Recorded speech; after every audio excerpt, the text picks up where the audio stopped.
বন্ধুরা, আজকের এই ভিডিওতে দেখাবো কিভাবে ঘরে বসে আপনার ভোটার কেন্দ্রের নাম, ভোটার সিরিয়াল নাম্বার এবং ভোটার তালিকার সম্পূর্ণ তথ্য বের করবেন শুধুমাত্র আপনার হাতে থাকা স্মার্টফোনটি ব্যবহার করে।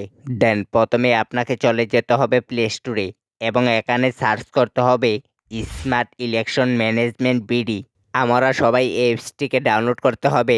ডাউনলোড করা হয়ে গেলে ওপেন অপশনে একটি ক্লিক করিব। এখন এখানে আপনাকে ল্যাঙ্গুয়েজ সিলেক্ট করতে হবে, অর্থাৎ আপনি চাইলে বাংলা রাখতে পারেন বা ইংলিশ, যেটা মন চায় সেটাই রাখিবেন। আমি এখান থেকে ইংলিশ এটাই সিলেক্ট করিব। এখন এখানে দেখতে পাচ্ছেন একটি অপশন রয়েছে 13তম পার্লামেন্ট ইলেকশন, অর্থাৎ এটার উপর আমাদেরকে একটি ক্লিক করতে হবে। সো এখানে সকল বিভাগগুলোর নাম রয়েছে, এগুলোর কাজ আমরা একটু পরে করি।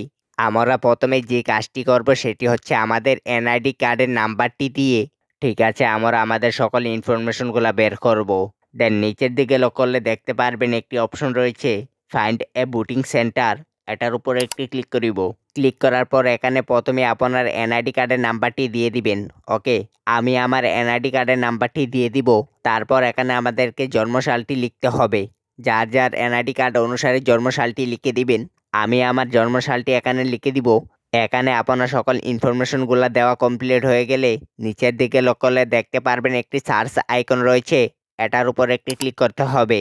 সো এই সার্চে আমি একটি ক্লিক করছি। এখন ইন্টারেস্টিং বিষয় হচ্ছে আমার ভোটার নাম্বারটি কত সেটি কিন্তু এখানে দেখাচ্ছে। ওকে, এটার জন্য আগে আমাদেরকে অনেকক্ষণ সিরিয়াল ধরে দাঁড়িয়ে থাকতে হতো, এখন আর আপনাকে দাঁড়ানো লাগবে না ভাই। তারপর রয়েছে ভোটার সিরিয়াল নাম্বার, অর্থাৎ এখানে কিন্তু আমার ভোটার সিরিয়াল নাম্বারটি দেখাচ্ছে। এরপর আমার সেন্টারটি কোথায় সেটি কিন্তু একদম বাংলায় দেখাচ্ছে। খুবই মজার একটি বিষয়। অ্যাড্রেস এটিও রয়েছে।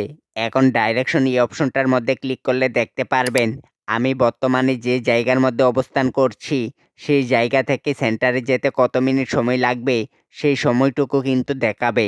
দেন কেন্দ্রের মধ্যে যারা স্লিপ দেওয়ার জন্য বসে থাকে তাদের কাছে আপনি এই ইনফরমেশনগুলো নিয়ে গেলে তারা ঠিক আপনাকে এরকম একটি স্লিপ লিখে দিবে। তারপর আপনি সরাসরি চলে যাবেন ভোট কেন্দ্রের মধ্যে ভোট দেওয়ার জন্য এবং আপনাকে আর লম্বা কোনো ধরনের লাইনে দাঁড়িয়ে থাকতে হবে না।